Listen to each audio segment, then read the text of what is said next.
week. This meeting is being recorded. We will be sharing the recording out in our newsletter. If y'all would like to subscribe and be able to view this recording later, we will have that available, and I'll also send it out in the email following this presentation. So this is part of current Chicago Water Week. Be sure to check out all of the great events that are happening this week, including a panel later this afternoon with Alliance for the Great Lakes discussing marine debris and how we can reduce plastic pollution in the Great Lakes. I am Steph Mueller, a natural resources specialist with the Illinois Coastal Management Program in the Illinois Department of Natural Resources. Before we get started, I'd like to go over some logistics about WebEx. So we will be recording the session and sharing the recording afterwards. You as the attendee are muted and the video is turned off, and I cannot change that. But audience questions and participation is encouraged. So please enter your questions in the Q&A box and we'll answer them at the end of the webinar. You can find the Q&A option in the bottom right-hand corner of the WebEx platform, maybe hidden behind 3 dots. In the meantime, please introduce yourself in the chat. That should be in the lower portion of the WebEx platform. Share your name, your organization if you would like, and your favorite thing about water. For me, my favorite thing about water is that it connects all of us. We are all made of water. We need water to survive. Water is what drives a lot of the processes around our Earth systems. And we need healthy water in order to have thriving communities. But, you know, please share anything, whether you just like to swim, whether you find it therapeutic, you know, whether you just like the critters that are in the water. I want to hear all about what you love about water. We will also start with 4 brief presentations, followed by a facilitated discussion with our panelists. Audience members, again, are encouraged to submit questions for panelists. We'll try to get to as many as we can. During the Q&A portion, you are welcome to submit questions throughout the entire program. And if you would like, please identify whether your question is for a specific panelist or for any and or all panelists to respond. But before we get going, let's start with a poll. And Esther, if you wouldn't mind setting that poll or starting the poll, please.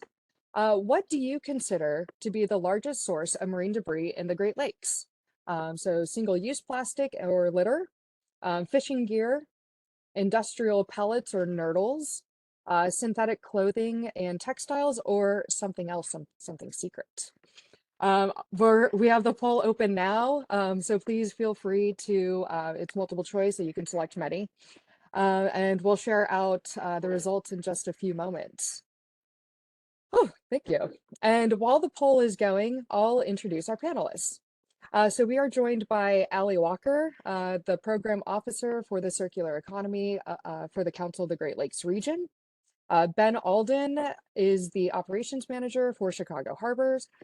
Daisy Villarreal is the Assistant Operations Manager for Chicago's Harbor, and Scott Hammer is the Director of Sustainability for Charter Next Generation. And we got some poll results coming in. Looks like our top ones are no answer. But then also single-use plastic. So yes, single-use plastic is the largest source of marine debris in our Great Lakes. This is coming from data from the Adopted Beach program from Alliance for the Great Lakes and the National Oceanic Atmospheric Administration. Synthetic clothing and textiles are also the largest contributor to microplastics. So every time you wash your fleece in a washing machine, those fibers are being released from your fleece or from whatever, and those are making their way into our waterways. But yeah, thank you all. We will close the poll now. And thank you all for your participation. I really appreciate it. And so the Illinois Clean Marina, or the Illinois Coastal Management Program, sits in the IDNR's, the Illinois Department of Natural Resources Office of Water Resources, and is guided by two federal state partnerships, one between the state of Illinois and the National Oceanic and Atmospheric Administration, and one between the state of Illinois and the US EPA. We have a mission to protect and enhance the environmental, economic, and social value of Illinois' Great Lakes coastal region. We accomplish our mission by providing technical assistance for communities through our pass-through grants program.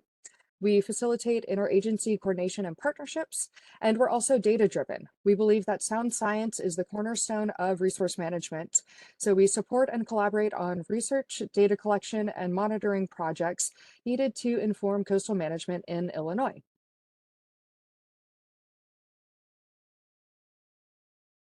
Yes. Oh boy.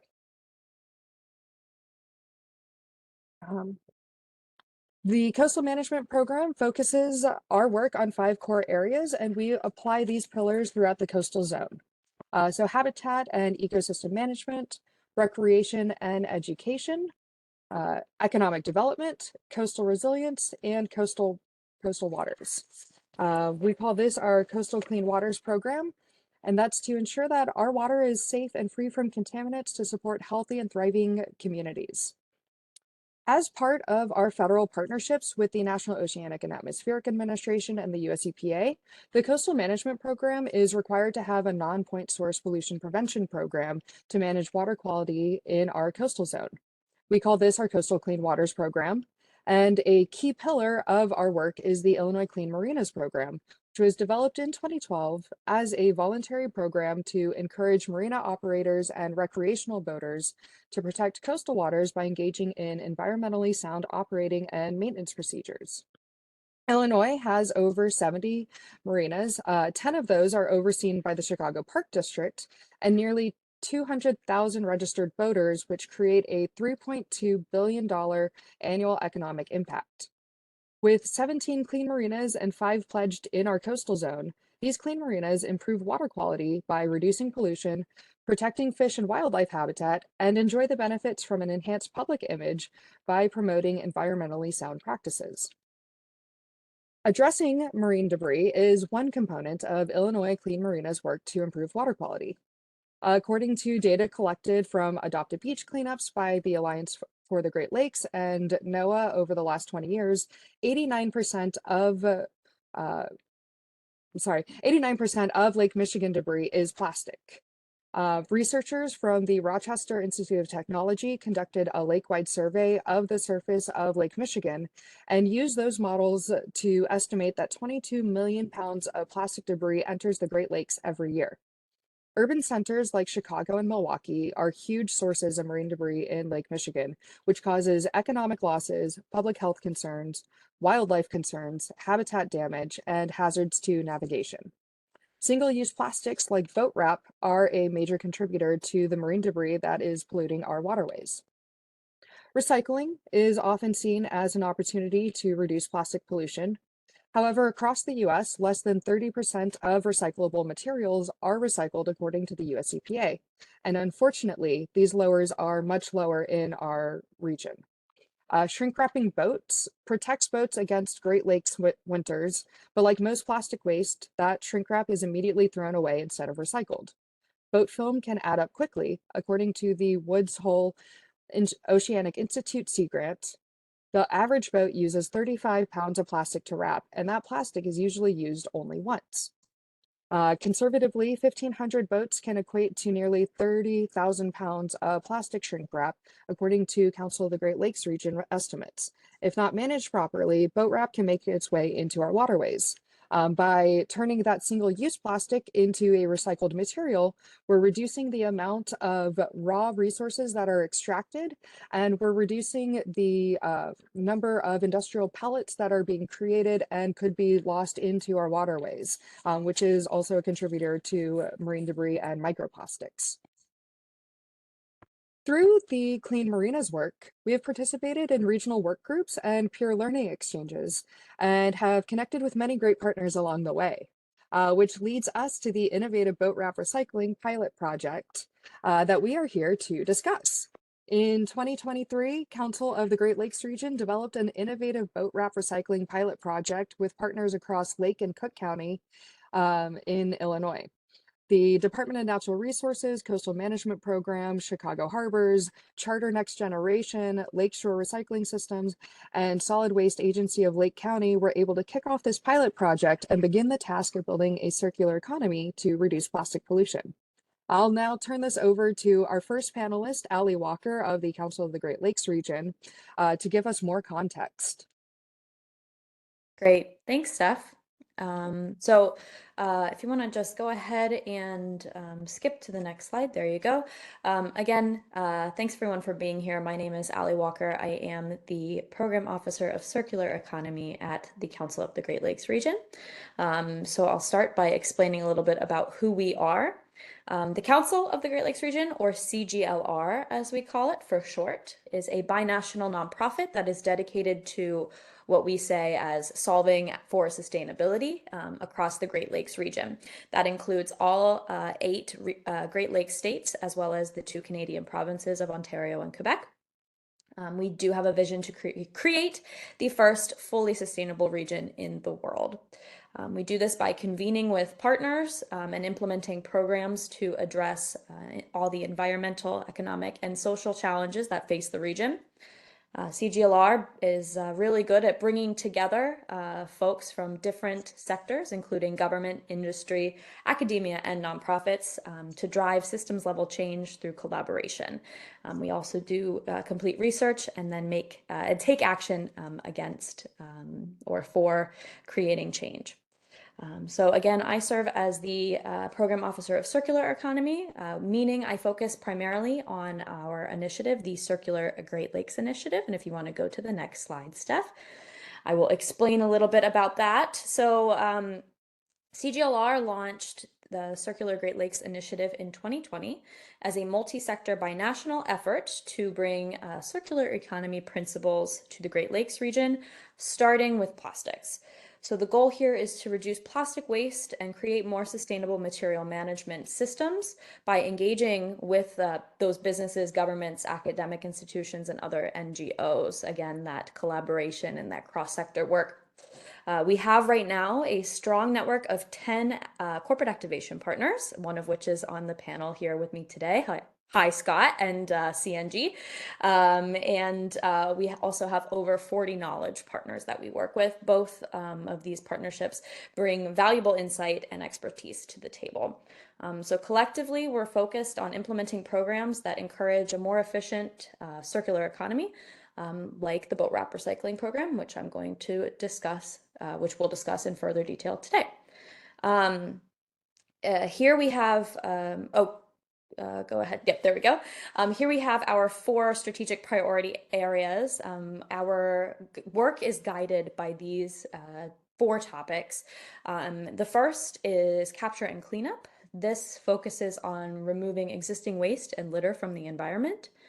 Secondly, and this is the priority area that the boat wrap recycling program falls under, is our collection, processing, and end markets priority. With this one, we focus on creating innovative supply chains for hard to recycled materials. Next, our third priority is consumer engagement and education, which promotes behavior change and community action through engagement and education. And finally, last but not least, is our policy modernization strategic area. We do this by promoting legislative frameworks that support circular solutions. So moving forward to discuss more about the boat wrap recycling program. To start, the Circular Great Lakes Initiative, our first action when it was started was to commission a gap analysis to review the materials management systems of the region.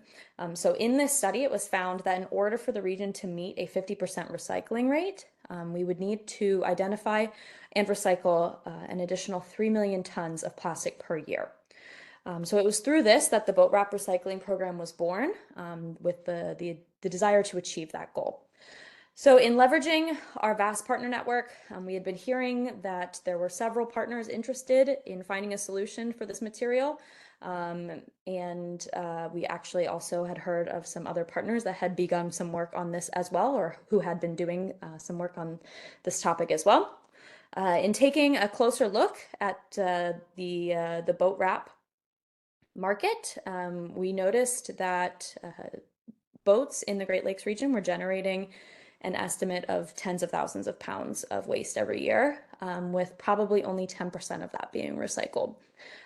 So like I said, there are several other successful projects already in motion with some of our partners in Ohio and Michigan.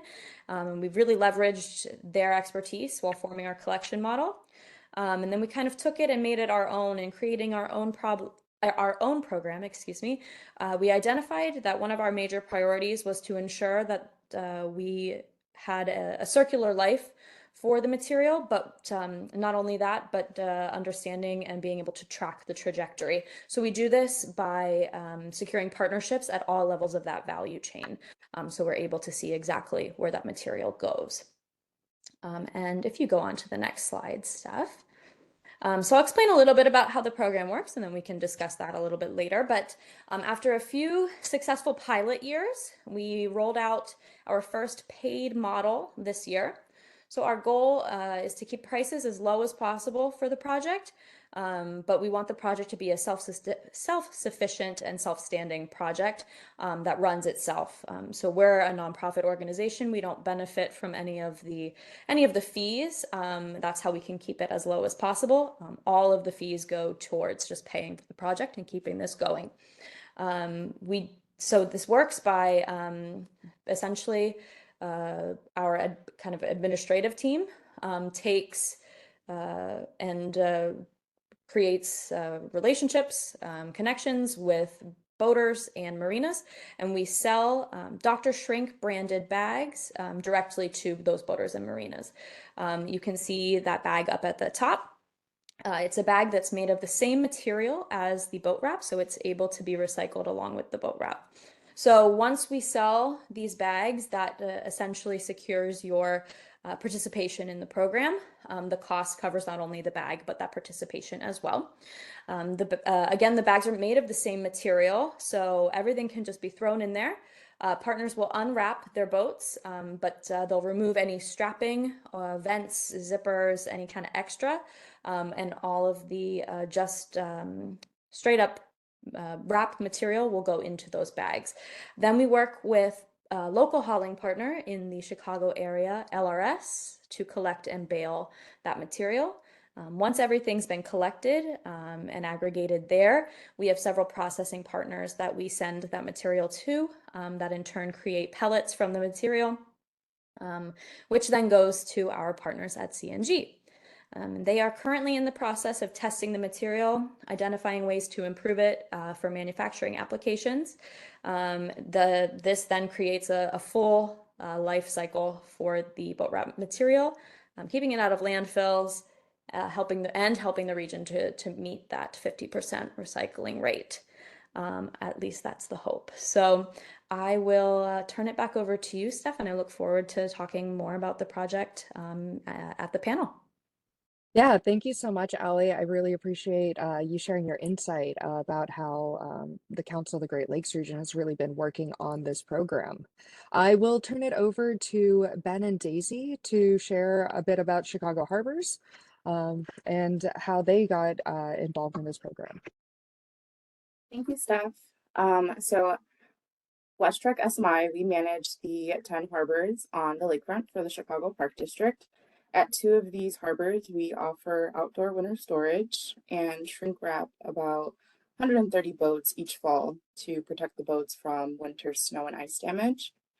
Historically, the wrap would be removed off the boat in the spring and placed into a dumpster that would have previously ended up in a landfill. So finding an effective and sustainable recycling solution for our shrink wrap has been a long-standing goal of ours. So when we were introduced to the pilot program and connected with other partners who share the same commitment to protecting our waterways, it was an obvious decision for us to participate.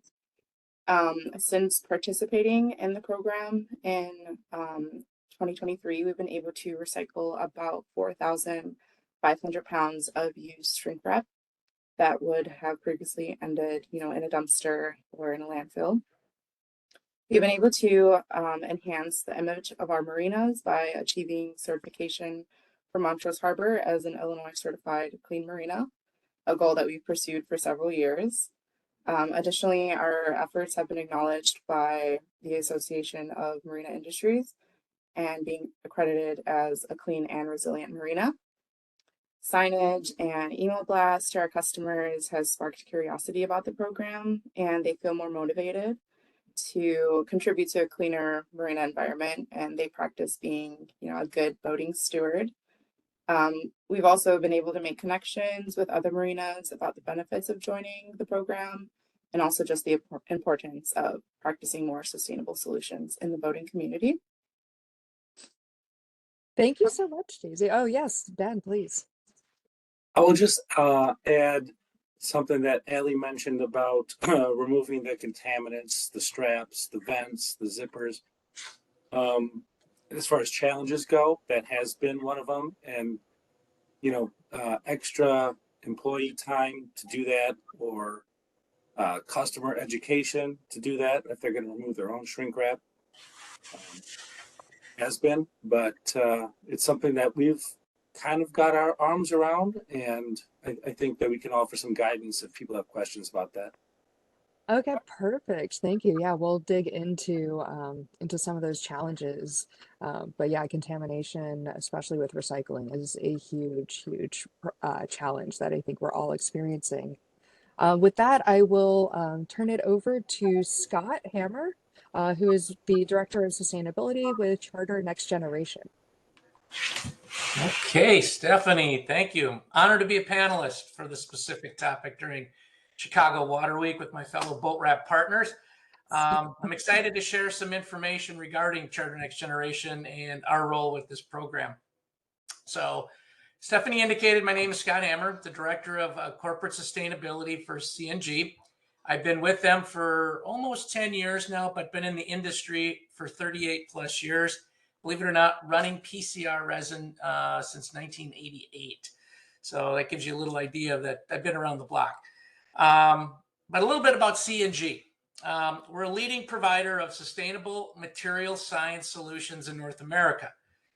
Specialize in specialty films, advanced materials for flexible packaging, and other critical applications. As you can see from this slide, we have 16 U.S. facilities with more than 2,500 employee owners, and we combine manufacturing excellence with our purpose-driven innovation to tackle global challenges. Those things include food waste, to climate change, equity, and circularity. As you can see, some of the essential markets that we do serve are food, healthcare, industrial, and consumer goods. And our purpose really is to enhance the lives for a better world by being a leader in sustainability, innovation, and circularity. Now, my role with CNG includes working on our climate and water strategy, our zero waste to landfill initiative, but more importantly, working with our talented technical and operations teams that allow us to create new sustainable film solutions for our customers. And if you go to the next page, Stephanie, this gives you an idea of where CNG is located. 14 of our 16 facilities are located within a few hours of a Great Lake. And if you go to the next slide, please, these are some of the commercial successes that we've had in the world of circularity, if you will. Designing for recyclability, you recognize probably some of those brands and some of those items. You may have had that breakfast bar for breakfast this morning. We've got recycled content in the middle where we've gone up to 60% PCR content in different film applications. And we also have been working on some bio-based and compostable applications where we now have a couple of certified compostable structures and applications. So we were excited to join the Boat Wrap Recycling Initiative because of our material science expertise and what we've been able to do with recycled content to date. Our primary role with this group is to really evaluate and optimize the recycled resin pellets that come from the recovered boat wrap film. I want to make sure that they meet the quality and performance standards we need to create a blown film, but also to allow it for future film production. And we do this by collaborating and working with the recyclers. So that gives you a large overview of who we are. Look forward to engaging in the discussion as we move forward here. So thank you, Stephanie. Thank you. Thank you all so much for sharing your expertise about your organizations. And really, I'm really excited about this project because it really does connect all of those pieces of sustainability, of creating a healthy ecosystem by reducing the plastic pollution that is entering our waterways, by really developing that circular economy, even through workforce development of having to work through all of those contaminants and really like spending the time to pull apart all of those pieces. That's in a way it's creating jobs as well. But so I want to bring this back and open up our panel discussion. And so I'm going to ask a question to the entire panel. And I'll start with Ben and Daisy. But what was it that inspired you to participate in this project?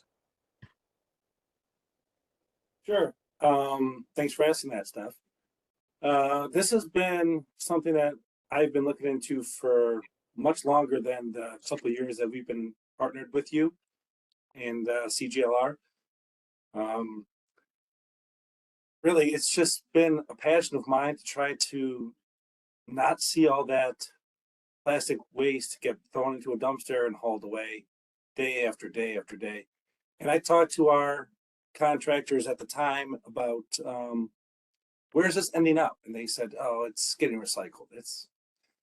I wasn't buying it. So I'm very happy to be partnering with you guys to actually see an end result that is coming to fruition. Yeah, that the hope cycling, this idea that you just toss it into the recycling bin, it'll turn into something. But Scott, are you able to share what inspired you all to develop or to participate in this program? Absolutely. Really, there were three key factors for CNG to participate and support this program. One being strategic fit. As a corporate activation and founding partner in the Circular Great Lakes Initiative, we really were looking to actively support a program where we could bring value and experience, like the processing of post-consumer recycled materials. As you saw in one of my slides, our geographic presence. I mean, 14 of our 16 locations are located next to a Great Lake. But more importantly, and a little bit, to piggyback on what Ben mentioned, is a personal commitment. Because of the location of our facilities, many of our employee owners and their families have enjoyed these waters for sporting events, weekends, and family vacations. And heck, I even learned to swim in Lake Superior. Okay, if that isn't saying a commitment, I mean, that is a cold body of water.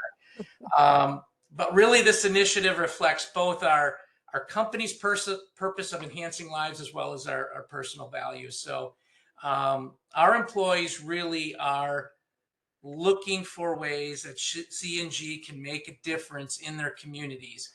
And we just completed our Earth Week challenge yesterday.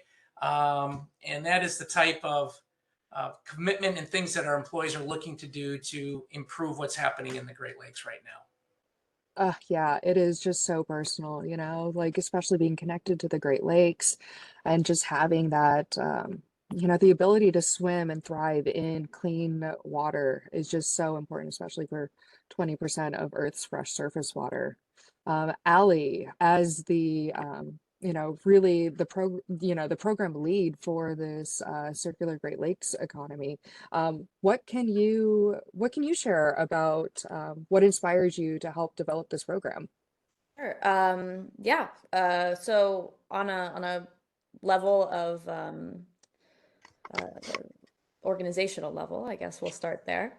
You know, after the Circular Great Lakes Initiative was launched, I was actually pulled into CGLR after that point.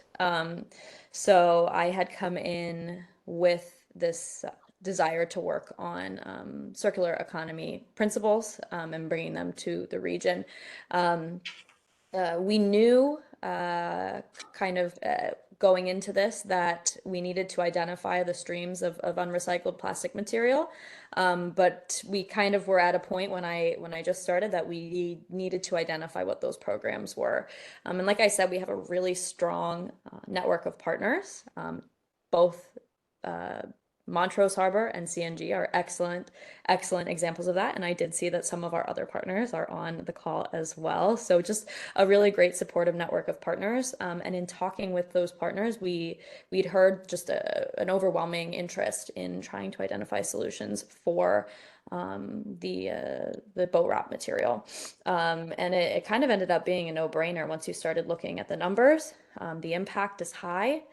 Again, there's a lot of that partner interest and a lot of that passion, and that makes it so much easier to get up every Friday morning and meet with all you folks.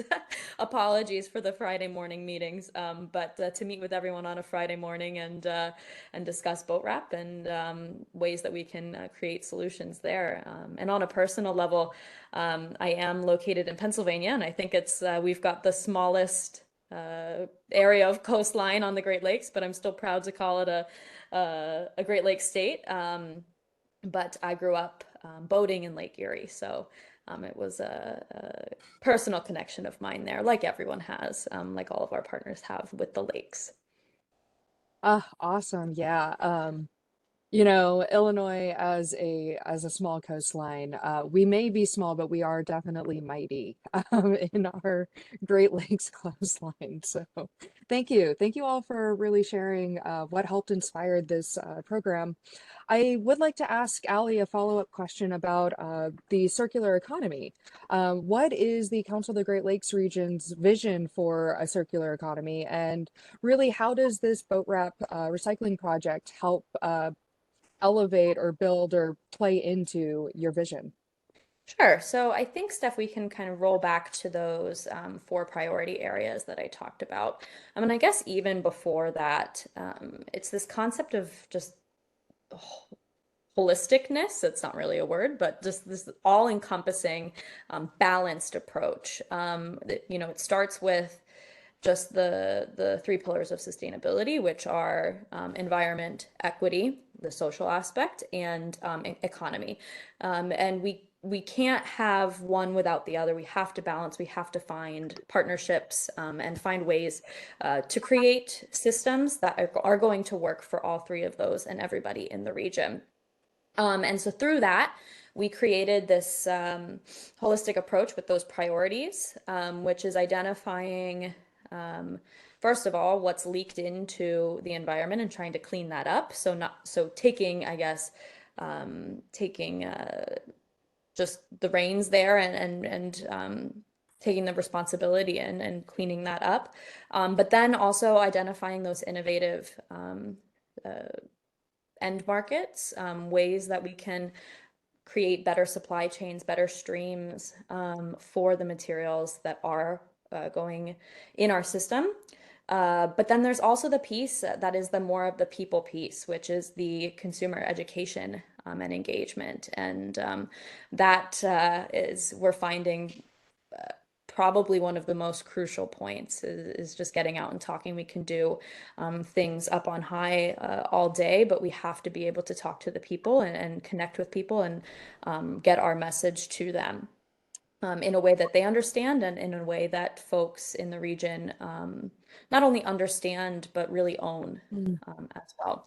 And lastly, that policy modernization piece that's helps drive and helps support all of those other pieces and making sure we have those good legislative frameworks. So really, again, it's all about balance. It's all about that all-encompassing approach. And we're really looking just to improve our materials management systems and making sure that we get all the value out of the material that we already have and we limit our impact on the environment. Yeah. And really just, Yeah, hammering in like just that education piece and like how we can all that like the holistic nature of it of like really trying to think about every single aspect of it, how we can change our behaviors. Thank you. That's really powerful. I would like to ask, this is for the entire panel, and we'll start with Allie. But what are the unique barriers that you've encountered through this project? Sure, sure. So let's see. To start, I think our largest problem in at the current time has been marina engagement, and it has nothing to do with desire to recycle, but really just what's accessible. And so, especially as we've moved into this paid model, it gets so much more difficult when you're asking an already running on small margins business to pay that extra. So it's something that we've had to work through. We have had just the very traditional outreach strategy, which includes flyers and presentations and email blasts. But what we've come to realize is that we really have to overhaul our communications plan in favor for a more long-term strategy. So we've realized, again, it's more than just a transactional relationship. It's really proven in our relationship with Ben and Daisy. It's something that we need to foster and build and have last for a long time. And so that's really what we're focusing on now, is implementing that deeper level, longer term strategy. I think Scott will speak to as well. The material itself is tricky. It's not perfect. It's recycled material. So also working on ways to improve that. But I think I'll let Scott touch on that. I bet he's going to talk about that. Yeah, thank you, thank you. And I do want to ask Ben and Daisy, what are the unique challenges that y'all have encountered when it comes to this pilot project? I think just really, like Ben had mentioned, is just a little bit more labor putting into it, like taking all the contaminants out of the boat wrap, preparing it to go into the bag before it goes away to get recycled. So really just, just continuing to provide education to our staff and even the boaters if they're removing it themselves, what to remove and look for. But that's really been, the really only barrier. Yeah, well, I mean, yeah, from I'm thinking about what what Allie said about engagement in the marinas around the Great Lakes, and I'm thinking about us, in our two harbors. We don't really have a lot of downtime, but I'm feeling like that's the way that other harbors around the Great Lakes feel as well.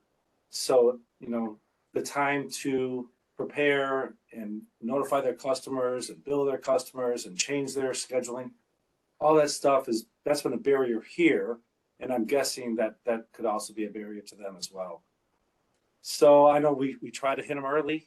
Allie's been great about, trying to get us to talk to them, 6 months, 8 months before. But it's just going to be that continued approach.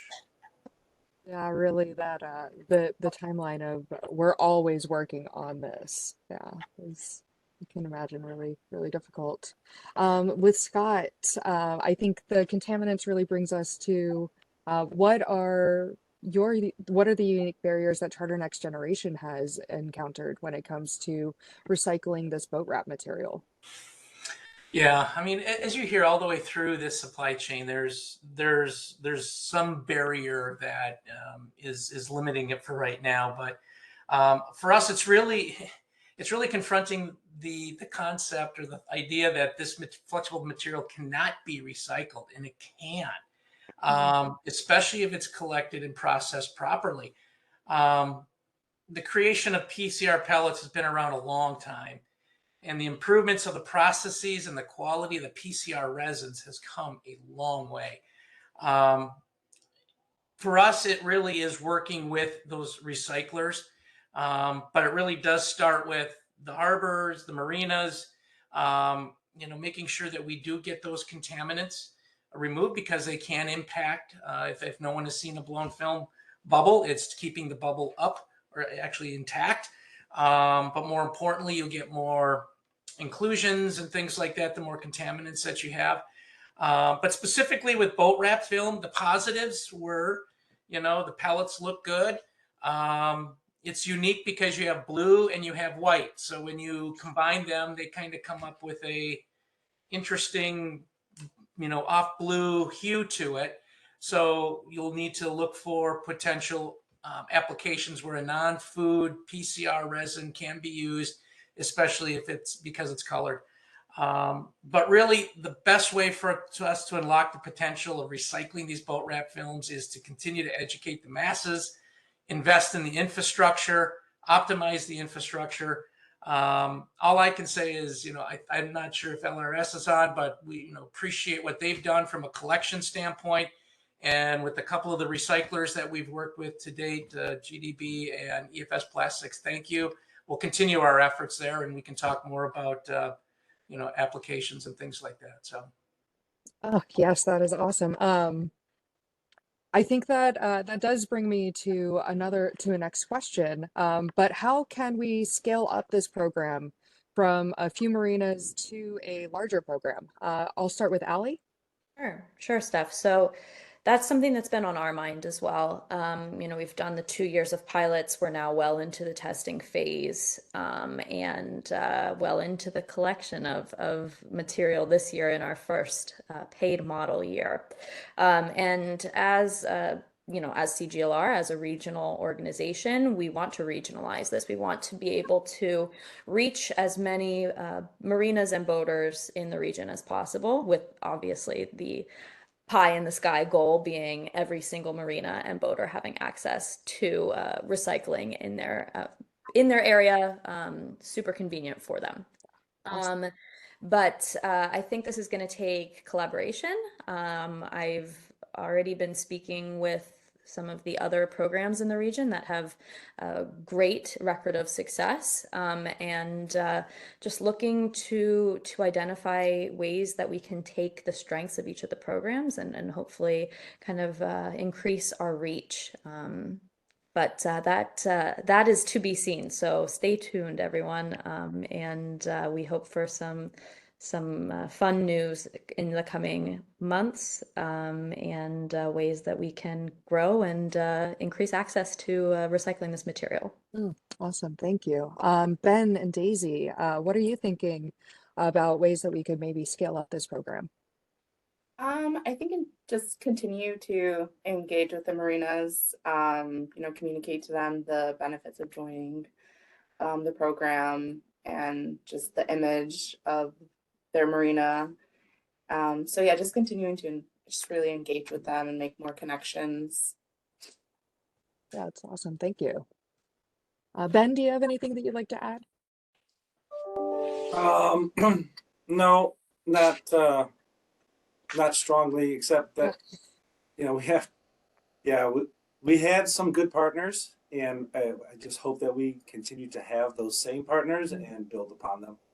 Yes, yeah, really, where the strength is in our partnerships and really creating those communities and those connections. That's really what brings us all together. For Scott, for scaling up this program, what sort of maybe end use markets do you think could help expand this program? Well, that remains to be determined yet, Stephanie. I mean, there's obviously several non-food packaging applications that we currently produce and put PCR content into.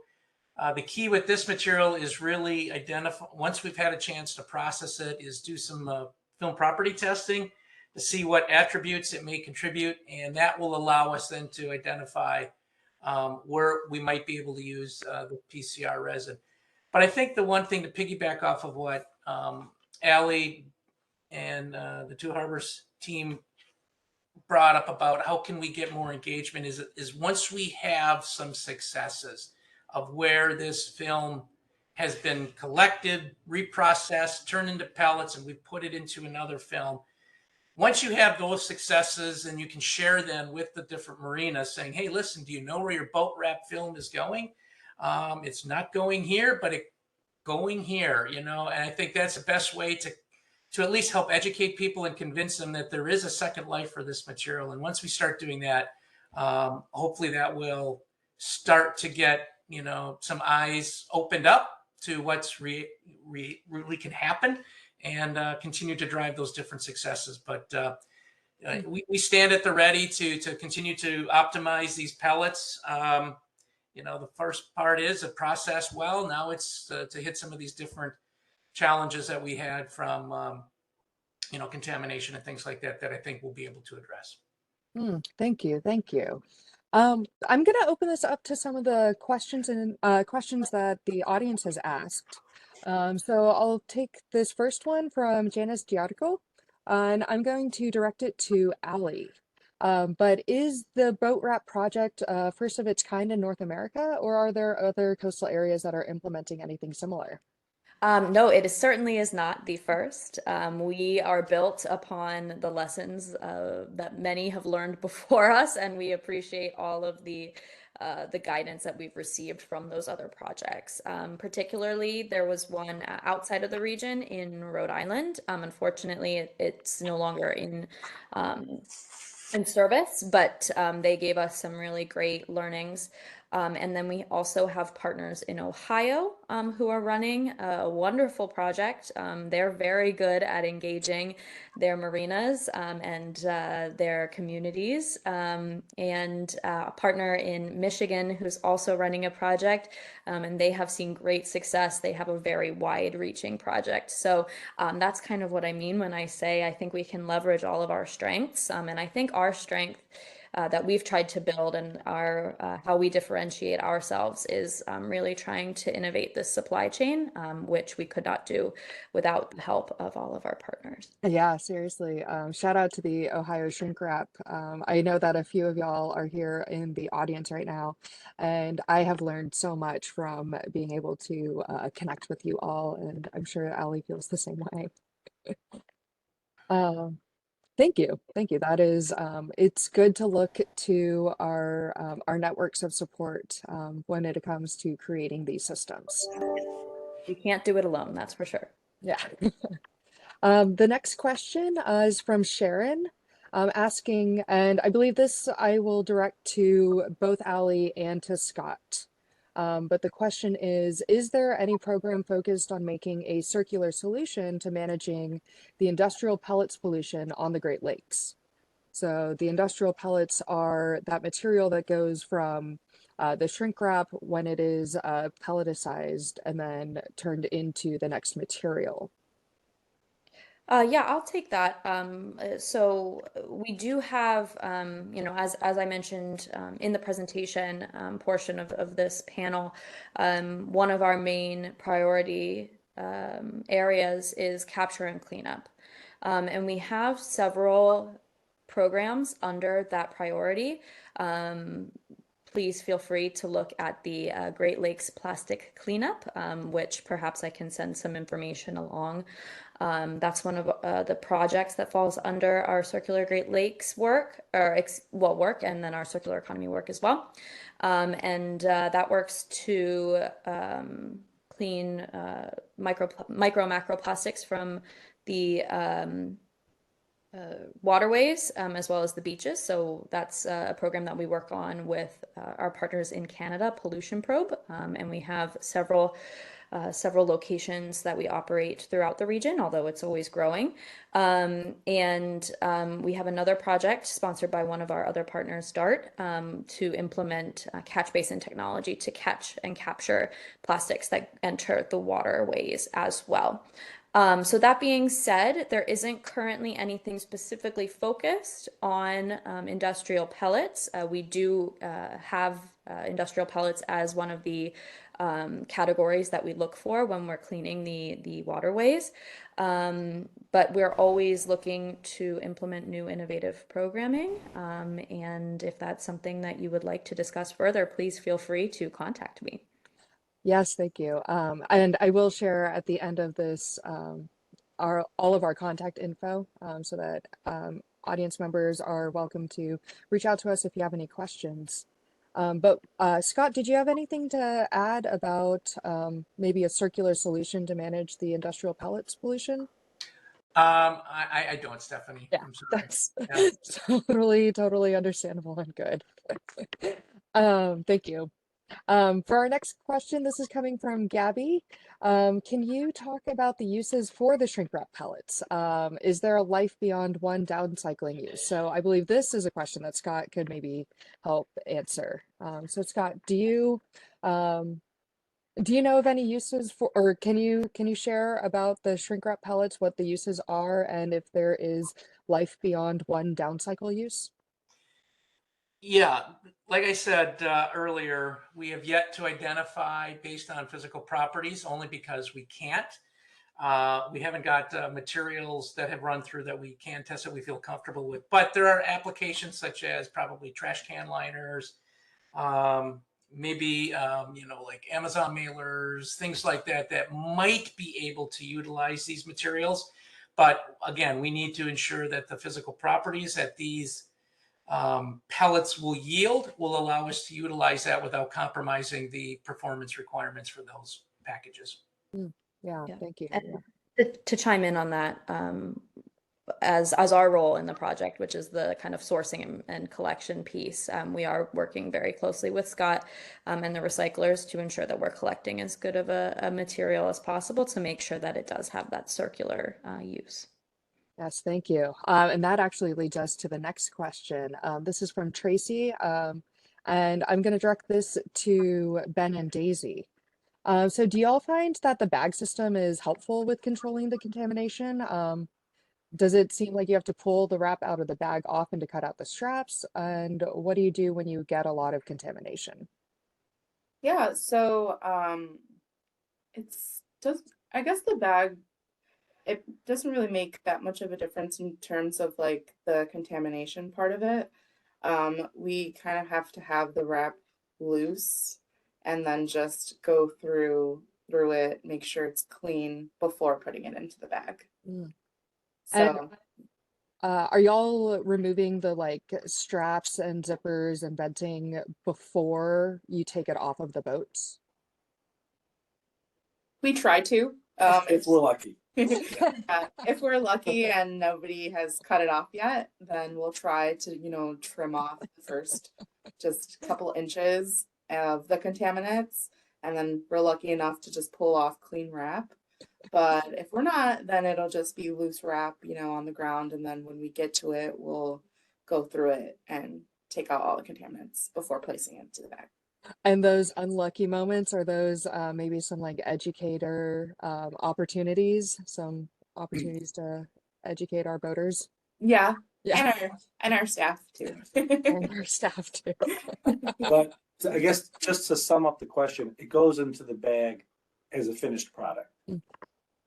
We're not bagging it with contaminants. Okay, yeah, Idea. perfect. Yeah. Yeah, and I think it was Allie that mentioned that the bags are created from the same product as the boat wrap, right? So it should all be one. Yeah. Yeah. Cool, cool. Thank you. Thank you.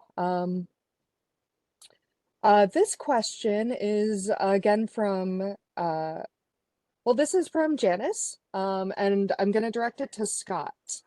So the question is, how clean and economically cost efficient is it to make PCR pellets?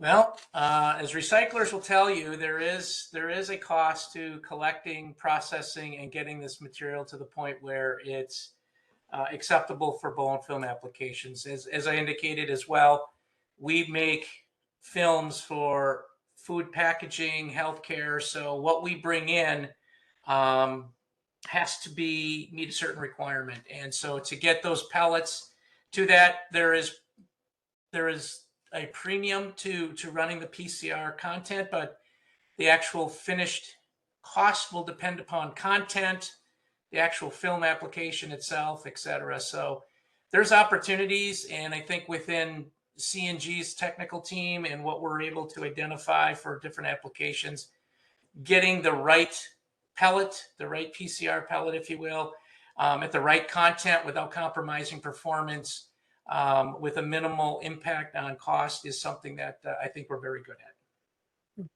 Thank you. Allie, do you have anything to share or add on that? On really finding the economic cost efficiency of post-consumer recycled materials? Yeah, the only thing I can add is that as we try to build this program up and collect more, we are hoping that the value will increase with the more condensed and more reliable stream of material, and that will assist in project fees.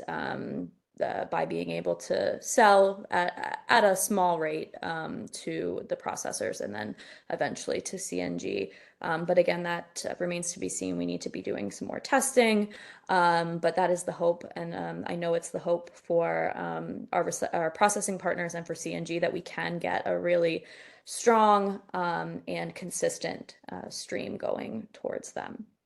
Thank you. And then Ben and Daisy, how are y'all finding the cost efficiency of this boat wrap recycling project? Y'all have mentioned that it takes some extra labor in educating. Yeah, we're kind of seeing it as a net equal. You know, when we pay for a dumpster and fill it up to get hauled to the landfill, it's the equivalent, if not the same, you know, as the recycling. The labor side, yeah, there may be a little bit more expense there. And how do y'all find balancing that cost really of the increased labor, but then maybe are y'all seeing any benefits from this program? Yeah, I think it's really minimal. Our staff can kind of do that stuff at the end of the day. It's best if you can take the shrink wrap off while it's still on the boat. We've learned that over the last couple of years for sure, as opposed to have it on the ground. So that, I mean, I think 2 or 3 days we did like 100 boats. So it was really that impactful. Awesome, thank you. Well, so we are out of time. So thank you, everybody, for here. Let me put up this last slide. Sorry. Okay, yes. Thank you all for attending Illinois Clean Marina, Unwrapping a Future Without Plastic Waste for the Great Lakes. Again, I am immensely grateful to all of our panelists, Allie Walker, Ben Alden, Daisy Villarreal, and Scott Hammer for joining us and sharing your unique perspectives and expertise. Thank you, Current, for hosting Chicago Water Week. Thank you, audience members, for all of your active participation. These have been really great questions. I am really grateful to be in this space with you. And if you have any additional questions, please feel free to reach out to me on the email shared on this slide. You can also contact Allie, Ben, or Scott. All of our emails are shared.